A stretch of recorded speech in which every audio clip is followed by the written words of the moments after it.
যাই হোক, ঠকে হোক বা ঠেকে অবশেষে কিন্তু কংগ্রেসের সুমতি হয়েছে।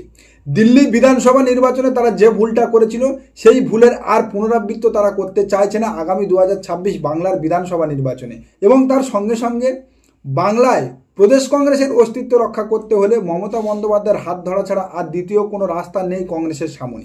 আর সেই 2-2-4-এর অঙ্ক মেলাতেই আজকের রাহুল গান্ধী ফোন করেছিল মমতা বন্দ্যোপাধ্যায়কে। সূত্র মারফত জানা যাচ্ছে কথা হয়েছিল দীর্ঘ 8 থেকে 10 মিনিট। রাহুল গান্ধী ইন্ডিয়া অ্যালায়েন্সকে যাতে আগামী দিনে আরও কীভাবে শক্তিশালী করা যায় তার পরামর্শ চেয়েছে মমতা বন্দ্যোপাধ্যায়ের কাছে। এবং তৃণমূল কংগ্রেসের যে সমস্ত সাংসদরা রয়েছে লোকসভা ও রাজ্যসভায় তাদেরকে সঙ্গে নিয়ে কিভাবে তীব্র আক্রমণ সানানো যায় আগামী দিনে এনডিএ সরকারের বিরুদ্ধে বা বিজেপি সরকারের বিরুদ্ধে, সেই আলোচনা করার সঙ্গে সঙ্গে আগামী 2026 বিধানসভা নির্বাচনে বাংলায় কংগ্রেস তৃণমূল কংগ্রেসের সঙ্গে হাত মেলাতে প্রস্তুত বা জোট করতে প্রস্তুত এমন ইঙ্গিত দিয়েছে। আর এই দীর্ঘদিন পর মমতা বন্দ্যোপাধ্যায়ের সঙ্গে রাহুল গান্ধীর এই ফোনালাপ নিয়ে আগামী 2026 বিধানসভা নির্বাচনে নতুন রাজনৈতিক সমীকরণের ইঙ্গিত দেখছে রাজনৈতিক মহল। রাজনৈতিক মহল এটা মনে করছে বামেদের সঙ্গে জোট করে বা গাঁটছড়া বেঁধে যতগুলো নির্বাচন লড়েছে কংগ্রেস ততগুলো নির্বাচনে কংগ্রেসের কিন্তু ভোট শেয়ার কমেছে। কংগ্রেসের নিজস্ব ভোট শেয়ার বা নিজস্ব ভোট ব্যাংক যেটুকা ছিল সেটুকা কিন্তু একের পর এক নির্বাচনে কমেছে বামেদের সঙ্গে যতগুলো নির্বাচন জোট করে লড়েছে।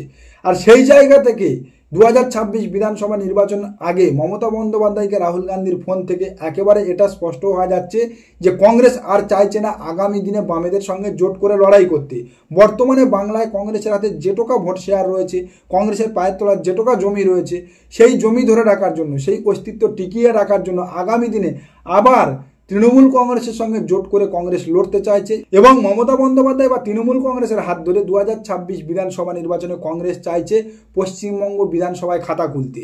আর কেবল যে কংগ্রেস তৃণমূল কংগ্রেসের সঙ্গে জোট করতে চাইছে, গাঁটছড়া বাঁধতে চাইছে, বিষয়টা কিন্তু একেবারে তা নয়। কিছু অংশে বা অনেকাংশে তৃণমূল কংগ্রেসেরও সম্মতি রয়েছে।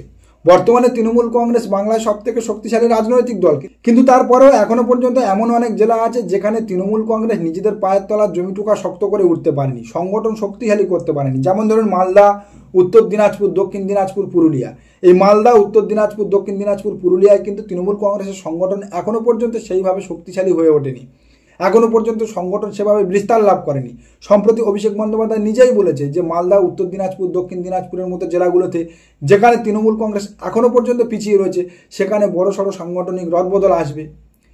তো সেই মালদা, উত্তর দিনাজপুর এবং দক্ষিণ দিনাজপুরে যদি তৃণমূল কংগ্রেসের সঙ্গে জোট করে লড়াই করে, অর্থাৎ আসন শেয়ার করে যদি লড়াই করে, তাহলে কিন্তু আখেরে কংগ্রেস ও তৃণমূল কংগ্রেস উভয়ের লাভ হবে। কারণ এই মালদা, উত্তর দিনাজপুর, দক্ষিণ দিনাজপুর বা পুরুলিয়াতে কংগ্রেস এবং তৃণমূল কংগ্রেস এমন জায়গায় দাঁড়িয়ে আছে, উভয় পার্টির হাতে এমন ভোট শেয়ার আছে, সেই ভোট কাটাকাটির খেলায় বা ভোট শেয়ার ভাগাভাগির খেলাতে অল্প মার্জিনে কিন্তু ভারতীয় জনতা পার্টি বেরিয়ে যাচ্ছে, অল্প ভোট শেয়ার নিয়ে ভারতীয় জনতা পার্টি জিতছে। যেমন ধরুন সম্প্রতি 2024 রায়গঞ্জ লোকসভা নির্বাচন, রায়গঞ্জ লোকসভা আসনে ভারতীয় জনতা পার্টি জয়লাভ করেছে। প্রার্থী কার্তিক পাল রায়গঞ্জ থেকে পেয়েছে 5,60,973টা ভোট। আর সেখানে তৃণমূল কংগ্রেসের প্রার্থী কৃষ্ণ কল্যাণী পেয়েছে 4,92,700 ভোট এবং কংগ্রেস প্রার্থী আলী ইমরান ভিক্টর পেয়েছে 2,63,273টা ভোট। আলী ইমরান ভিক্টর কংগ্রেস প্রার্থী ও তৃণমূল কংগ্রেসের প্রার্থীর যদি ভোট শেয়ার আমরা মিল করি তাহলে দেখা যাচ্ছে বা যোগ করি তাহলে দেখা যাচ্ছে 7,55,973 ভোট হচ্ছে। তার মানে এটা দাঁড়াচ্ছে যে এই রায়গঞ্জ আসনে যদি তৃণমূল ও কংগ্রেস জোট করত তাহলে 1 লক্ষেরও বেশি ভোটে হারত ভারতীয় জনতা পার্টি। যে কারণে তৃণমূল কংগ্রেসও কিন্তু চাইছে সেই সমস্ত জায়গাতে কংগ্রেসের সঙ্গে জোট হলে ভালো হয় যেখানে কংগ্রেস এখনো পর্যন্ত শক্তিশালী। তো আগামী 2026 বিধানসভা নির্বাচনের আগে এই যে রাহুল গান্ধী মমতা বন্দ্যোপাধ্যায়কে ফোন করলেন, আগামী 2026 বিধানসভা নির্বাচনে মমতা বন্দ্যোপাধ্যায় বা তৃণমূল কংগ্রেসের সঙ্গে জোট করে নির্বাচন লড়ার ইঙ্গিত দিলেন, তা থেকে এটা স্পষ্ট আগামী দিনে মমতা বন্দ্যোপাধ্যায় বা তৃণমূল কংগ্রেসও কিন্তু কংগ্রেসের সঙ্গে জোট করতে পারে। কারণ এই মালদা, উত্তর দিনাজপুর, দক্ষিণ দিনাজপুর বা পুরুলিয়াতে যদি কংগ্রেসের সঙ্গে তৃণমূল কংগ্রেসের জোট হয় তাহলে অনায়াসে 13 থেকে 14খানা বিধানসভা সিট হাতছাড়া হবে ভারতীয় জনতা পার্টির। আমি গত 2021 বিধানসভা নির্বাচনের হিসাব দেখছিলাম, সেখানে এই মালদা, উত্তর দিনাজপুর, দক্ষিণ দিনাজপুর বা পুরুলিয়াতে দেখা যাচ্ছে প্রায় 14 থেকে 15টা বিধায়ক জয়লাভ করেছে 600, 400, 1100, 1600 এমন মার্জিন নিয়ে। যদি তৃণমূল কংগ্রেস ও কংগ্রেস জোট হয় তাহলে এই আসনগুলো কিন্তু ভারতীয় জনতা পার্টির হাতছাড়া হবে, অনায়াসে হাতছাড়া হবে। কারণ জয়ের মার্জিন এখানে হায়েস্ট আছে 6,000, 4,000, 5,000। সেখানে তৃণমূল কংগ্রেস ও কংগ্রেস প্রার্থীরা যা ভোট পেয়েছে সেই মার্জিন যদি যোগ করা হয় তাহলে ভারতীয় জনতা পার্টির প্রার্থীকে অনেক অনেক বেশি পিছিয়ে পড়তে হবে। এমনিতেই 2024 লোকসভা নির্বাচনে ভারতীয় জনতা পার্টির উত্তরবঙ্গে ধস নামিয়ে দিয়েছে তৃণমূল কংগ্রেস। তৃণমূল কংগ্রেস কিন্তু 2024 লোকসভা নির্বাচন থেকে উত্তরবঙ্গে শক্তি বৃদ্ধি করতে শুরু করেছে এবং আমরা উপনির্বাচনগুলোতেও দেখেছি, উপনির্বাচনগুলোতে তৃণমূল কংগ্রেস উত্তরবঙ্গে ভালো ফলাফল করেছে। আগামী দিনে তৃণমূল কংগ্রেস উত্তরবঙ্গকে যেমন পাখির চোখ করে আগাচ্ছে তেমন এই উত্তর দিনাজপুর, দক্ষিণ দিনাজপুর, মালদা ও পুরুলিয়ার আসনগুলোতে যদি কংগ্রেসের সঙ্গে গাঁটছড়া বাঁধে বা কংগ্রেসের সঙ্গে হাত মেলায় তাহলে ভারতীয় জনতা পার্টি 50 আসন ক্রস করা পশ্চিমবঙ্গ বিধানসভায় আগামী 2026 বিধানসভা নির্বাচনে মুশকিল হয়ে দাঁড়াবে। ভারতীয় জনতা পার্টি যতই ধর্মীয় মেরুকরণের রাজনীতি করুক না কেন, হিন্দু হিন্দু ভাই ভাই স্লোগান তুলুক না কেন, ভারতীয় জনতা পার্টির উগ্র হিন্দুত্ববাদের প্রোপাগান্ডা কিন্তু পশ্চিমবাংলার মানুষ অ্যাকসেপ্ট করে না। আগামী দিনে পশ্চিমবাংলার মানুষ কিন্তু ভারতীয় জনতা পার্টিকে প্রত্যাখ্যান করবে শুধুমাত্র তাদের এই হিন্দুত্ববাদের জিগির তোলার কারণে। পশ্চিমবঙ্গে যেভাবে ভারতীয় জনতা পার্টি 2019 লোকসভা নির্বাচনের পর থেকে হিন্দুত্ববাদের জিগির তুলছে, হিন্দু সংকটে এই কথাটা হিন্দুদের কানে গিয়ে পৌঁছে দেওয়ার চেষ্টা করছে, কানের ভিতর ঢুকিয়ে দেওয়ার চেষ্টা করছে, তাতে কিন্তু পশ্চিমবাংলার হিন্দুরা অতিষ্ঠ হয়ে উঠেছে।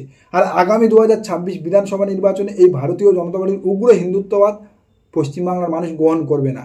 যতই শুভেন্দু অধিকারী, সুকান্ত মজুমদাররা লাফালাফি করুক না কেন, তাদের সংগঠন উত্তরবঙ্গে ভেঙে পড়েছে। আর কংগ্রেস যদি তৃণমূল কংগ্রেসের সঙ্গে হাত ধরে তাহলে উত্তর দিনাজপুর, দক্ষিণ দিনাজপুর, মালদা, পুরুলিয়া, মুর্শিদাবাদ যে সমস্ত জায়গা থেকে ভারতীয় জনতা পার্টি অযাচিতভাবে মেঘনা চাইতে বৃষ্টির মতো বিধায়ক পেয়েছে, বিধানসভা সিটে জয়লাভ করেছে, সেই সমস্ত সিটগুলো হাতছাড়া হবে। এমনিতে তৃণমূল কংগ্রেস যে জায়গায় দাঁড়িয়ে আছে অনায়াসে তৃণমূল কংগ্রেস 2026 বিধানসভা নির্বাচনে ক্ষমতায় আসবে। কিন্তু যদি কংগ্রেসের সঙ্গে তৃণমূল কংগ্রেস জোট করে, যদি কংগ্রেসের সঙ্গে সেই সমস্ত জায়গায় আসন শেয়ারিং করে যেখানে তৃণমূল কংগ্রেস এখনও পায়ের তলার জমি শক্ত করে উঠতে পারেনি, সংগঠন শক্তিশালী করে উঠতে পারেনি, যেখানে কংগ্রেস শক্তিশালী রয়েছে, সেই সমস্ত জায়গায় যদি জোট করে তাহলে কিন্তু আখেরে কংগ্রেস ও তৃণমূল কংগ্রেসের লাভ হবে, ভারতীয় জনতা পার্টির আরও 14 থেকে 16খানা আসন কমে যাবে। আর সূত্র মারফত যা জানা যাচ্ছে তৃণমূল কংগ্রেস কিন্তু আলোচনার ভিত্তিতে কংগ্রেসের সঙ্গে জোট করতে অনেকাংশে রাজি রয়েছে। কারণ তৃণমূল কংগ্রেস চাইছে কংগ্রেস পশ্চিমবঙ্গ বিধানসভায় এন্ট্রি নিক, কংগ্রেস বামেরা একটা দুটো আসন নিয়ে এন্ট্রি নিক, যাতে করে পশ্চিমবঙ্গ বিধানসভায় কেবলমাত্র ভারতীয় জনতা পার্টি একক শক্তিশালী বিরোধী দল হয়ে বসে না থাকে।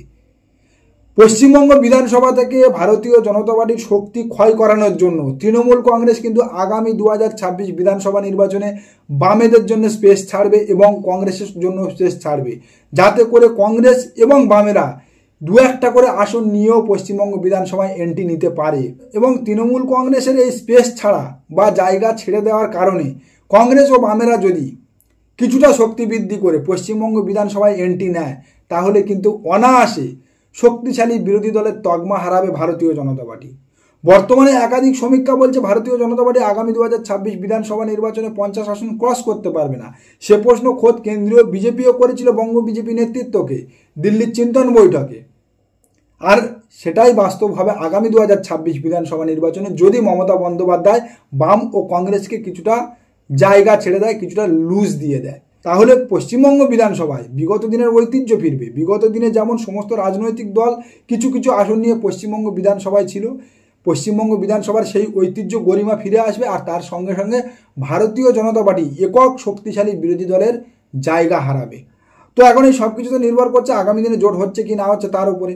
যদি জোট হয় তাহলে বোঝা যাবে যে রাহুল গান্ধীর ফোনে মমতা বন্দ্যোপাধ্যায় সন্তুষ্ট হয়েছে, চিড়ে ভিজেছে, এবং সেই ফোনে যদি মমতা বন্দ্যোপাধ্যায় সন্তুষ্ট হয়ে থাকে, মমতা বন্দ্যোপাধ্যায় যদি জোট করে আসন শেয়ারিং করে, তাহলে তো অবশ্যই কংগ্রেস পশ্চিমবঙ্গ বিধানসভায় এন্ট্রি নেবে এবং ভারতীয় জনতা পার্টির আসন কমবে।